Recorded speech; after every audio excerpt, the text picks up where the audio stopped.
Well, my colleagues have ranged far and wide in terms of their acceptance of this. If I go back, say, 30 years ago, almost none of my colleagues were supportive of this idea that consciousness can operate beyond the confines of our brain and body. Boy, has that really changed, though. I have a file drawer now of letters from doctors who share their experiences with me as it's become more respectable to talk about these things. I'll just give you one example. I was recently giving a talk to a Harvard University sponsored continuing medical education program here in Santa Fe, where I live. And this was an update in internal medicine. They wanted me to talk about this idea of the one mind. So I did, and I also revealed to them some precognitive dreams I've had in my career as a doctor, which were related to better patient care and so on. And then in the Q&A session, they started telling me their experiences. Wow. Now, this is a Harvard group of doctors. Mm-hmm. One woman stood up and she said, well, I get numbers in my dreams. She said, I see the specific lab test values of my patients in my dreams before I even order the tests. And it went from there. And I decided that, there's just a hunger on the part of a lot of doctors to share these kinds of experiences. And they don't open up usually because they perceive a social stigma and a professional hesitation to be open about these things. But that's changing as new models and new science says that it's okay to talk about this sort of thing, and as the empirical data keeps coming in, as we've talked about. Mm-hmm. Larry, I read that you have said that it's possible to develop these feelings of oneness, this plugging into the greater consciousness through meditation, through being in nature. You gave a variety of ways, and I'm curious in your own life, on a daily, a weekly basis, what are some of the things that you do to further develop your intuition and this plugging into the greater consciousness? Well, for one thing, I think informing oneself about the evidence that says this stuff is really real and we're not making it up, that goes a long way for somebody like me. I mean, I'm in love with empirical science. I really do enjoy it. And for me, the fact that these experiments are very common now, showing something greater going on out there, is very encouraging. So I spend a lot of time with the literature on this, and that's supplemented with my own meditative program, which I engage in on a daily basis. But there's something really, in addition to that, important for my wife and me. We live on the side of a mountain here in Santa Fe in a pinyon and juniper forest, and the exposure to nature has always been absolutely crucial for my experience of these dimensions we're talking about. And we carry this actually into our practice. Every August for 35 years, we've gone into wilderness somewhere up in the Rocky Mountain chain and just lived in a tent away from civilization for 2 to 3 weeks at a time. Mm-hmm. I think exposure to great beauty, whatever it is, in the natural world or in art or music or whatever, really helps someone get into an appreciation of this greater dimension of consciousness. Larry, to get back to the reaction to your ideas and your the studies you refer to in the scientific community, obviously there will be people who would just dismiss it all as pseudoscience and not even look at the evidence. But there may be others who object to the studies in some way or find them lacking by way of scientific method. And there may be others who would take the results and fit them into a kind of materialistic view of things that has to do with consciousness being the result of brain activity. Where does the brain fit in to the notion of one mind? And, are there alternative models for the relationship for what the brain role in all this is from the sort of mainstream brain is everything model. Right. Well, let me deal with the first part of your question first. As far as people's different interpretations of the studies, there's a way of getting at the overall picture that's offered by studies by doing something called a systematic or a meta-analysis, where you combine studies and you pool the evidence and you extract data, not from one or two studies here and there, but from all the studies that apply in a given field. There have been many meta-analyses of, for example, the healing studies that I've referred to that have been published in the peer-reviewed medical literature. Most of these show positive findings. So it's possible to cherry pick and come out with studies that don't fit the picture I've been painting. But if you do the meta-analyses, most of these studies are going to look pretty good when viewed in the collective.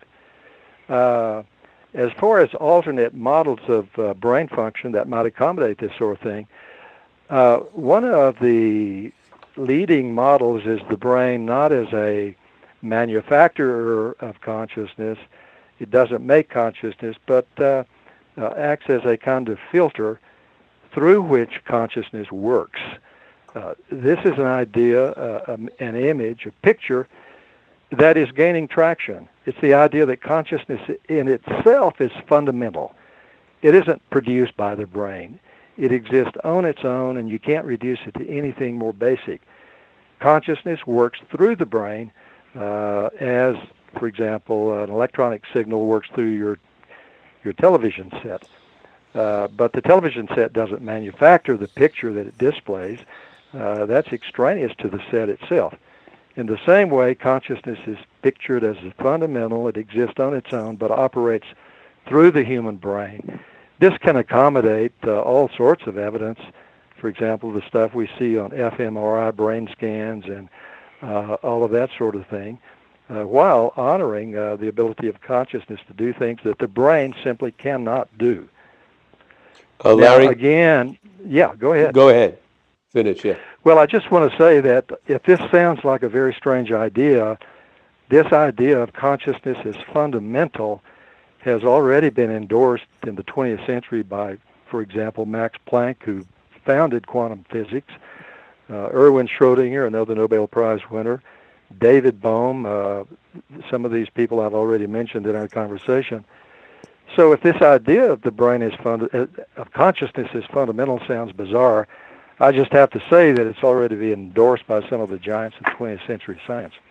So if you see through brain imagery or something certain individual effects of brain activity in a person, that would be analogous to sort of changing the channel or adjusting the picture on a television? Exactly. Mm-hmm. And just to take that analogy a little bit farther, you can destroy the television set. You can take a sledgehammer and demolish it. That doesn't change the signal. Mm-hmm. Something exists over and beyond the physical television set itself. In the same way, you can experience a stroke or have various sorts of damages to the brain, physically speaking, and it can just simply lose its function. But that doesn't do anything to the idea that consciousness is fundamental, that it exists extraneous to the brain. Mm-hmm. Larry, if you had unlimited resources and could put together any type of research going forward, what might you like to see researched? Well, I wish somebody would make me that offer. I think these healing studies that I've talked about in terms of eradicating cancer in mice through healing intentions of various sorts, I think those are some of the most exciting studies going on in the world. They challenge this idea that consciousness is limited to the brain, and they show that there's a human payoff to this stuff, which may have to do with the potential cure for some of the worst afflictions that humans endure, including cancer. Mm-hmm. So that's would be my inclination. I would fund studies in that direction. Now let's get real practical for our listeners for a moment. I'm sure you're asked this all the time. For people who are in a situation where a loved one perhaps is ill, and they want to influence the person's condition if they can, and they're at a distance, or just not physicians themselves.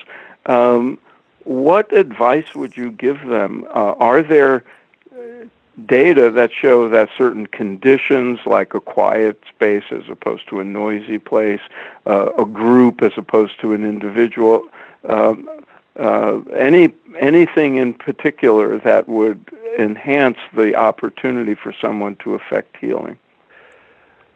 This has been looked at in certain experiments. For example, is group prayer for healing better than single individual prayer? It doesn't seem to work that way. Individual prayer has been shown to actually be as effective as group prayer. People have tried to assess strategies in healing prayer, healing thoughts. No specific form of prayer, no specific religious slant on prayer has shown to have cornered the market on these healing effects. I think what we can say so far from these studies is that sincerity, love, and compassion and deep empathy is the key here. It doesn't matter whether you say thee or thou or you or hey God or whatever. It's the sincerity and the love that is part of it. I personally think that it isn't necessary even to spell out the outcome that you want.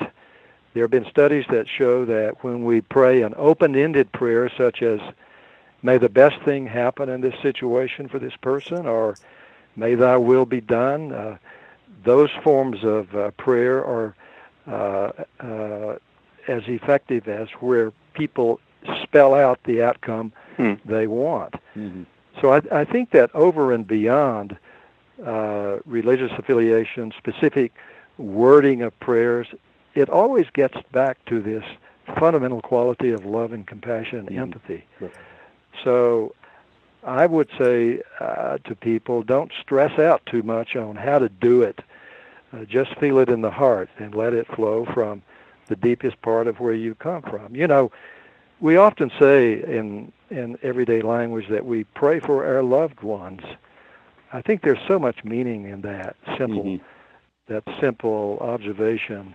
We know them, we love them, we care for them deeply, and just connecting at that level with the person in need is the most important technique I think that we can invoke. Larry, that's great advice, and I want to thank you for taking the time to speak with us today. And again, for the people listening in, Larry's latest book, One Mind: How Our Mind is Part of a Greater Consciousness and Why It Matters. Any final thoughts or words you'd like to share with our listeners? Well, I think that it's important to know that the data is on your side if you're one of these people who think that you're part of something greater, something bigger, something infinite, and also that your thoughts matter. Your love and empathy and compassion can make a difference in how the world works. And I would leave it at that. Well, that's great. I would just add that if people want to know more about you and your work, the website would be larrydossey.md.com, and Dossey is spelled Dossey. And are you working on anything new that people should be aware of? Well, I have a new book coming out. It's called What is Consciousness? Oh. It's due out in May or June, and it's co-written with Dr. Irvin Laszlo and Gene Houston, who have been fellow workers in this field for a great number of years. So what is consciousness? Keep your eye out for it. Great. And stay in touch with us, Spirit Matters, at spiritmatterstalk.com. We'll have this information posted up along with Larry's website, and look for us on social media. We are on Twitter, on Facebook, here, there, and everywhere. Dr. Dossey, thank you so very much for taking the time to speak with us today, and we look forward to having you back on our show sometime. Let's do it soon. It's been a pleasure. Thanks, Larry.